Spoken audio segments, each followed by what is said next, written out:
Show में एक बार फिर खुशामदीद। इंडियन इलेक्शंस का जब आगाज़ हुआ तो सेठी साहब से ही हमने इस मामले में तज्जिया लिया, क्योंकि नरेंद्र मोदी जा रहे थे बहुत तेज़ी से और वो कह रहे थे अब की बार 400 पार। ऐसे जायजे सामने आ रहे थे, सर्वेज आ रहे थे जो बता रहे थे कि मोदी जी जा रहे हैं लैंडस्लाइड बर्तरी लेने, 2/3 मेजोरिटी लेने, लेकिन फिर एकदम सारे अरमानों का पहाड़ हुआ पाश पाश और नरेंद्र मोदी आ गए हैं ज़मीन पर।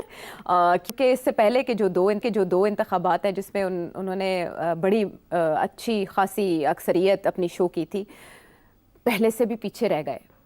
जानना आपसे यह है कि एग्जिट पोल के नताइज भी नाकाम साबित हुए, गलत साबित हुए, सारे अंदाजे कैसे?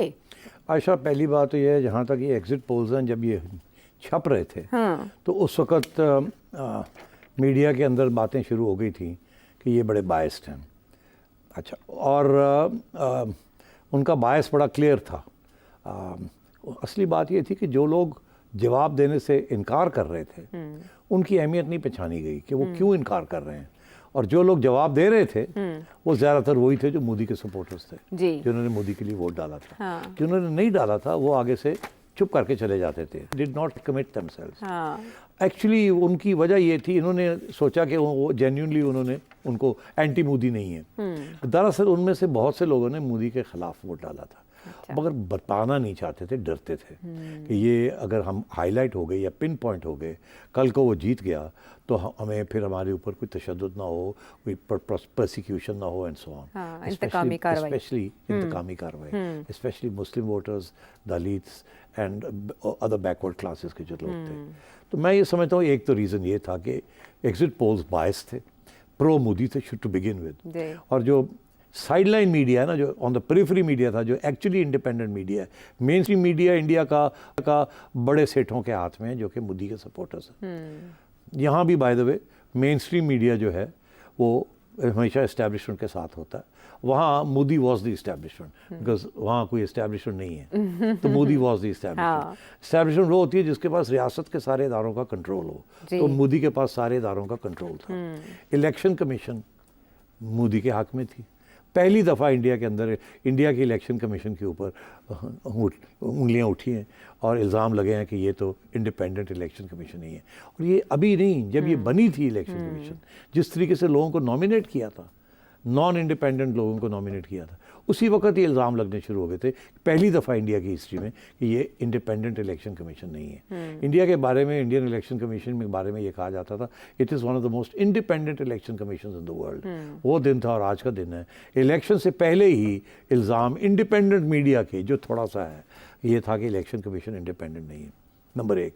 नंबर दो, वहाँ की इंटेलिजेंस एजेंसियाँ, वहाँ की FB टैक्स अथॉरिटीज़, वहाँ के सारे जो रियासी अदारे हैं जो कि दबाव डाल सकते हैं या बायस हो सकते हैं, वो सारे नरेंद्र मोदी के हक में थे। उनकी सारी अपॉइंटमेंट्स पिछले 10 साल की और प्रमोशंस एंड ट्रांसफर सारे मोदी ने किए हुए थे, and they were all pro Modi. अच्छा, तीसरी बात ये है कि जो जुडिशरी वहाँ की, ये बड़ी इंटरेस्टिंग बात है। पहले से ये पता था सबको कि जुडिशरी जो है वो मेजॉरिटी जुडिशरी मोदी के हक में है जी, और वो इंडिपेंडेंट नहीं रही उस तरीके से जैसे पहले थी। वहाँ भी ये जो पॉपुलरिज्म या मेजॉरिटेरियनिज्म की क्या वो उसको कहते हैं, हाँ, ये सबको डंग लग गई थी। आधे इंडिया के रियासती इदारों को वो जो है मक्खी काट गई थी मेजॉरिटेरियनिज्म। तो that is the whole state structure वो टिल्टेड टुवर्ड्स नरेंद्र मोदी। अब जैसे कि सारा state structure except for one institution tilt हो रहा है टुवर्ड्स इमरान खान, वहाँ भी ये हो चुका था। तो इसके बावजूद, अब इंटरेस्टिंग बात ये है कि इसके बावजूद ये गवर्नमेंट स्ट्रक्चर, ये judiciary, intelligence agencies, election commission, इसके बावजूद नरेंद्र मोदी जो है has done so badly compare to his earlier record. वो 400 मांग रहा था तो उसे 240 सीट्स मिली। तो आप सोचिए कहाँ से कहाँ गिर चुका है वो।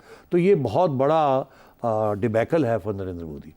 वहाँ बहुत चंद लोग थे, मैंने उनके तज्ज़िये सुने, उनकी यूट्यूब चैनल्स के ऊपर मैंने उनकी बातें सुनी, और उनमें से 2-3 ऐसे थे जो कि प्रिडिक्ट कर रहे थे कि नरेंद्र मोदी जो है 210 से 230, 240 तक जाएगा। अच्छा। और उनको लोग सब कह रहे थे तुम्हें क्या पता, तुम्हें क्या पता, क्योंकि मेन स्ट्रीम मीडिया का बहुत सख्त प्रेशर था और दबाव था, सारी ब्रेन वॉशिंग के बावजूद सारा कुछ हुआ था। वहाँ का मिडिल क्लास वहाँ की जो अर्बन मिडिल क्लास है और जो वहाँ की स्टेट स्ट्रक्चर के जो लोग हैं सारे प्रो मोदी थे। तो इसलिए मगर ये था, प्रेडिक्शंस थी वहाँ कुछ लोगों की कि ये 230, 240, 250 से ऊपर नहीं जाएगा। मगर ज़्यादातर लोग यही समझ रहे थे कि कम से कम 270, 280 तो मिल ही जाएंगी। अच्छा। अगर 303 नहीं मिलती जैसे पिछले बारी मिली थी तो इतनी तो मिल ही जाएंगी, तो सिंपल मेजॉरिटी होगी। उसके बाद वो जो एनडीए है, जो बाकी लोग हैं 30-40 सीटें उनकी हैं, तो उनको मिल जाएगी। तो ये ठीक ठाक 300 से ऊपर निकल के ये अच्छी गवर्नमेंट ये बना लेंगे, स्ट्रॉन्ग गवर्नमेंट। मगर ऐसे नहीं हुआ।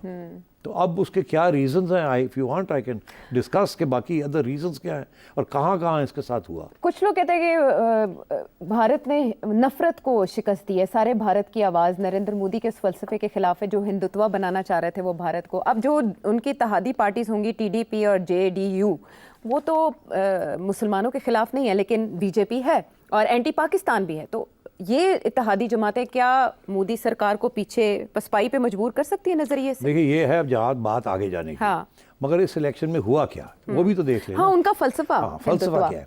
पहली बात तो ये है कि जो एंटी मुस्लिम जो आइडियोलॉजी बनाने की कोशिश की थी नरेंद्र मोदी ने, वो अब उसकी जो अहमियत है वो ख़त्म होनी शुरू हो गई है। लोग जो हैं वो उन्होंने एक इलेक्शन जिता दी इसके ऊपर, दूसरी इलेक्शन जिता दी। अभी भी इसने ये जो एंटी मुस्लिम जो रेटरिक है, जो एंटी मुस्लिम उसने जो प्रोपेगेंडा शुरू किया है, इसने लेटर स्टेजेस इलेक्शन में किया है, जब उसे लग रहा है ऐसे कि अब गड़बड़ होनी शुरू हो गई है, तो इसने फिर इस कार्ड को निकालने की कोशिश की और ये कार्ड चला नहीं है। ये कार्ड चला नहीं और ये सबसे इम्पॉर्टेंट फैक्टर ये है कि इसका जो एंटी मुस्लिम कार्ड है वो इस दफ़ा चला नहीं, पहली बात। दूसरी बात ये है कि कुछ लोग ये कहते हैं कि ये एंटी मुस्लिम कार्ड जो है ये इसके चला नहीं, इसके खिलाफ गया है। वो ऐसे कि बाकी जो पार्टीज़ हैं या बाकी जो मेन स्ट्रीम के लोग हैं उन्होंने भी ये बात पसंद नहीं की कि आप एक ये जो बीजेपी की जो फ़लसफ़ा है इसको आप इतनी दूर ले जा रहे हैं कि ये तो बिल्कुल आईन ही आप बदल देंगे जाके और ये तो बड़ी गड़बड़ हो जाएगी। इसलिए मैं समझता हूँ कि ये उसके ख़िलाफ़ भी गया और उसके हक़ में नहीं, उसके ख़िलाफ़ गया। दूसरी बात ये है कि जो वोटर है वो अब तंग आ गया, थक गया था 10-12 साल के बाद। ये जो आइडियोलॉजी की बात की आपने, बहुत हो गया। उसे मईशत से भी प्यार है। अनएम्प्लॉयमेंट इंडिया में, इंडिया की इकोनॉमी ग्रो तो कर रही है मगर अनएम्प्लॉयमेंट बढ़ रही है वहाँ, बेरोज़गारी बढ़ रही है और सुइसाइड्स बढ़ रही हैं। फार्मर्स के साथ लड़ाई झगड़े हो रहे हैं जो कि फूड ग्रेन बनाते हैं। अलैदगी पसंदों के साथ भी वो तहरीकें भी अपने रूज पे तो ये भी फैक्टर था कि बहुत से लोग उसके खिलाफ स्पेसिफिक इश्यूज के ऊपर होने शुरू हो गए। अच्छा, तीसरी चीज़ ये है कि साउथ इंडिया, इसकी बड़ी कोशिश थी, इसने बड़ी कोशिश की आखिर में कि साउथ इंडिया को किसी तरीके से ले लिया जाए, मगर तमिलनाडु ने एक सीट भी नहीं दी, केरला ने सिर्फ एक सीट दी और बहुत बड़ी शिकस्त हुई है साउथ इंडिया में। मगर वो प्रेडिक्टेड थी कि साउथ इंडिया इसको कभी वोट नहीं बढ़ेगा। साउथ इंडियंस में मैंने आपसे कहा ना कि वो तो अंग्रेज़ी ज़्यादा बोलते हैं, हिंदी तो बोलते नहीं हैं, और वो ज़्यादा अपनी ज़ुबानें बोलते हैं या वो इंग्लिश बोलते हैं और हिंदी उनको इतनी नहीं आती है, ना बोलते हैं। तो इसलिए ये हुआ। मगर जो बाकी जो स्टेट्स थी जो कि इसके हक़ में थी पहले, यूपी हो गया, बिहार हो गया और बनारस जैसे शहर, इस किस्म की जगह पे भी वहाँ शिकस्त हुई।